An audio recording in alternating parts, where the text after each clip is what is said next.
Welcome to Uncaged, a show that celebrates thought leadership from today's top business leaders. The program provides a voice to amazing executives from around the globe who are shaping the world of business today and mapping the path to the commerce of tomorrow.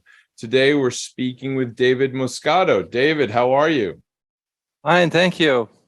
It's great to have you on the show, David. David is the managing partner of Quarantia Capital Advisory. It's a niche consulting boutique focused on international wealth planning, venture capital, and real estate investments like hotels, luxury hospitality, nursing homes, residential developments, holiday homes, etc. I'd say that David has a lengthy career in understanding the investment opportunity space, and we'll be talking about how that's evolving, some opportunities, and maybe some advice for startups on what they should be doing in the space. But before we get there, David, tell me a little bit about you and your career. Yeah, well, how long we have? Because it's a long story, but I try to cut short. So let me say that in a nutshell about myself, I'm a very curious person. Indeed, since I was a teenager, I simply love the expressions of the book of Psalms of St. Augustine, theologian and philosopher, also known as Augustine of Hippo, that can be translated from Latin language as teach me science by enlightening my mind. I was born near Venice in Italy. Before my graduations in law and business administration from Bocconi University in Milan, I had the chance to study also for short terms in other university in Ireland, UK, and Germany. I started to work as a project analyst in Merrill Lynch Capital Markets in Milan. And after a year, I decided to deepen my knowledge in structured finance and apply a master's in law in some of the top US law schools. I was lucky enough to be admitted to all. And between NYU, Northwestern UCLA, I chose Duke. It was a really interesting time to live in US. A bit less than 1 year after 9/11, then the start of the war in Iraq, and the wave of the new regulation and legislation designed to increase the accuracy of the financial reporting for public traded companies after the Aero scandals and Tycos and others. The most important of those measures was the Sarbanes-Oxley Act, that imposed harsh penalties for destroying, altering, and fabricating financial records. I made my research paper on this topic, and I probably still available in the Social Science Research Network. Anyway, after returning in Milan from the US, I worked first in the Big Four and then in a couple of law firms, mostly in private equity, until I decided to move abroad and at the beginning of the 2006.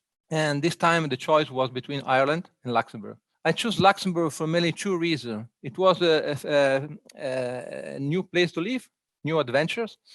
And secondly, my knowledge in structured finance was particularly of interest. In fact, 2 years before the Luxembourg parliament enacted the securitization law, and it took roughly 2 years of international promotion and understanding of this new structuring opportunity to create a real playing field. This time I was in the right place at the right time. I worked hard, and from senior legal officer in structured finance, I became managing director of Luxembourg office of a leading corporate service provider and fund administrator. Although due to the financial crisis of 2008, I lost the job, and I reinvented myself by working as tax and legal director of a small consulting firm focused on family office, international small and medium-sized entrepreneurs looking for solutions to mitigate their cross-border investment taxation. I basically work in structuring different type of funds: VC, private equity, international wealth planning, art financing, international tax planning for private banking department of different banks. And until a conflict between the two shareholders of the consulting firm made me to find another job. Thus, in 2015, I went back to my first love, being structured finance inside Deutsche Bank, and I was the director of 100 listed bond issuers until I decided to work in the only niche of financial sector which I had a limited exposure, that was Islamic finance. I worked 2 years for UAE, a group in financing factoring and reverse factoring through the issuance of Sharia compliance note between Luxembourg and Dubai, until the shareholder got tired of the continuous EU blacklisting of the United Arab Emirates. A related implication, decided to shut down the Luxembourg office. At that point, in late 2018, I understood two things: that I had acquired significant knowledge and expertise in variety of unique transactions. And it was the time to become an entrepreneur, to work only for myself and not for others. You moved into launching Quarantia Capital Advisory. And I mean, first of all, David, I think you're one of the few people that I talk to that comes from Venice. So if I don't know if you came from the city of Venice, but that's quite an amazing thing. But I'm excited to know a little bit more about Quarantia Capital Advisory. So, I mean, you have a legal background, you have M&A background, you've been working on the international scene for years. Tell me about Quarantia Capital Advisory. Yes, as you mentioned before, it's a niche advisory boutique and focus mostly in two areas. One is venture capital and the other is hospitality practice. We provide a variety of services. For example, from time to time, we are approached by owners to assist them in succession plannings, consequently to assist them also on the sales of their hotels in confidential and discreet manner. In other cases, we are scouting hotels investments on behalf of funds or hotel groups. In addition, we assisted a couple of government agencies, such as Saudi ones, in relation to one of Project Vision 2030, and most recently a Moroccan one. In venture capital, we analyze around 150, 160 startups per year in different sectors, and we select only 10 to assist in capital raising. We provide advisory and governance assistance to the startup and the investors during and after the closing of the investment round. We also search and select high-tech investment opportunity for venture capital company, private equity funds, and family offices. In addition, we advise and structure VC funds for our clients and act as non-executive directors.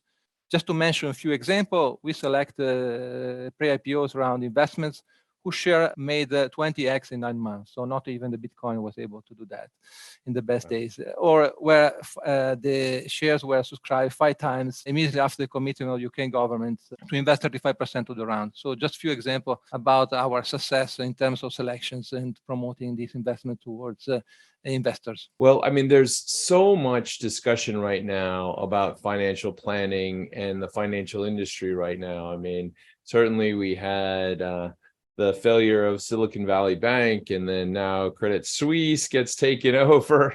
So many changes in such a short period of time. What are the major trends that you're seeing in the landscape right now? Well, at the moment, you highlight some crucial issue that we are facing, and maybe we discuss later about the challenges of the current that we are facing these days. Let's speak first what we are excited to work on these days. So let's put on that way. Under this framework. For myself, in particular, I'm very passionate into innovations by identifying special technology in early stage companies and or unique opportunistic hospitality investments. So connecting and matching with the potential investors. Mm-hmm. I'm currently working on a very interesting new hospitality concept, for example, of launching a global boutique hotel chain focused on decarbonizations of trophy assets geared towards art, music, and wellness. So the project is currently targeting initial acquisition of about 8 property, castles, and historical villas to create a sort of luxury bed and breakfast, but associated also with a sort of membership, with a focus of historical side and also conversion into sustainability and efficiency. It's a great area to focus on. Hospitality certainly has reborn in importance after COVID, for sure. Everyone's traveling again, for sure. But I mean, if I'm a kind of an emerging player or have a new concept for hospitality, how do I get somebody like you to get excited about my business? Well, it's also the same as for the startup. So you need to be something unique and focused. So how you differentiate yourself. So that is the key. This is should be the first point. Generic doesn't work. It doesn't make things attractive to investor, doesn't differentiate from others. We were discussing yesterday for the structuring of an hospitality fund, mostly focused on Middle East and North Africa. And, we were discussing about the strategy that would be very focused because if you present yourself as a real estate fund, there are many. And the biggest big names will then attract most investors. So you are just one out hundreds, so what makes you different? So this is the key, how you present yourself, but before that, when you set up the structures, the funds and so forth, the strategy, that you have investors in that field. So it had to be, the story that you want to tell them, why and what you believe. This is the crucial. So why they need to trust you. So find a way to be unique, differentiate yourself in some powerful way. It's good advice for everyone out there.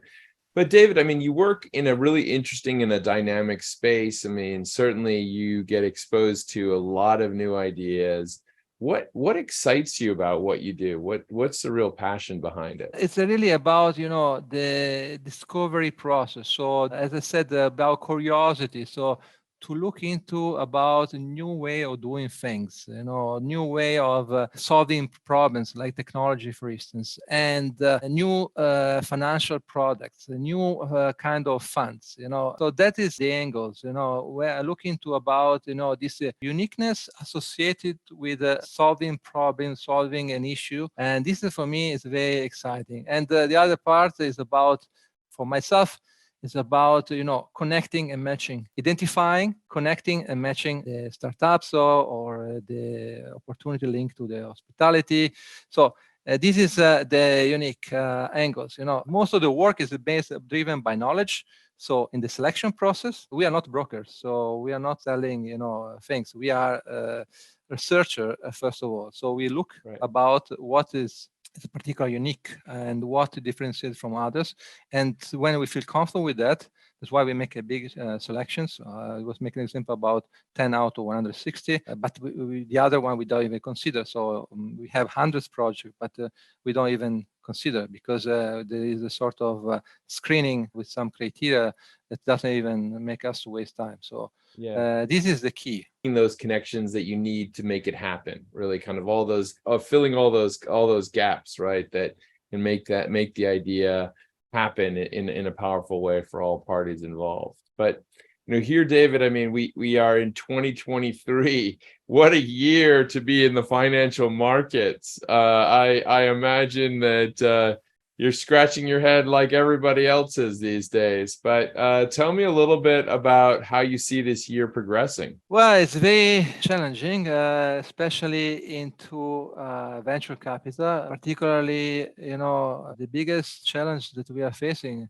which is to some extent is also common to hospitality, but hospitality, as you mentioned before, is very good at the moment, and projections for 2023 and 24 is very promising. So it's completely different. There's some other consideration in that segment.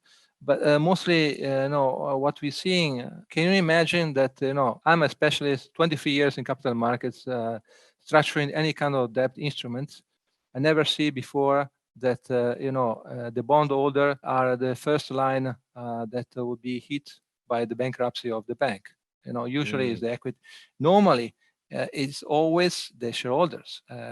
So they are, subordinated by definitions to the debt. And we see the case of Credit Suisse where, they lost everything. The Taiwan, they lost 100%. The shareholders lost 60%, the equity shareholders. So that is something, particularly unique that we are looking to. Silicon Valley Bank. It's a special banks that we like very much in the venture capital because it's only the few banks that really support the segment, the sector. And 99% of the bank, unfortunately, they don't provide any financing to the early stage company. This is the problem. So that is the key. So what we are facing at the moment is really to find a way to be stable. The current situation that we have. In terms of changing very, very quickly. And I think some of the points you raised there are really helpful for people to understand what's happening. But I mean, right now, David, certainly people need advice. So it's probably a good time to speak to people that know more. And Quarantia is doing some very, very interesting stuff, as we've been speaking about, in terms of really kind of hospitality focused investments, but also others. If someone wanted to reach you, where's the best place to get in touch with you?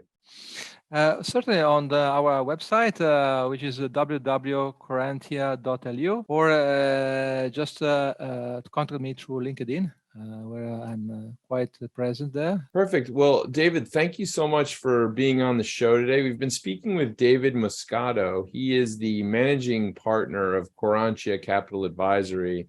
We've been going through really kind of the ebbs and flows and the changes we're seeing right now in the financial space, but also kind of the opportunities that exist. Quarantia Capital is a niche consulting boutique focused on international wealth planning, venture capital, and real estate investments. And so we've been talking a lot about the innovation in the hospitality space and where Quarantia is playing in that world, but also kind of how the markets are impacting all of these lovely challenges that we face right now on the financial side. David, it's been amazing speaking to you today. We look forward to having you back. Thank you. Thank you very much. Cheers. Cheers. Thank you. It was a pleasure.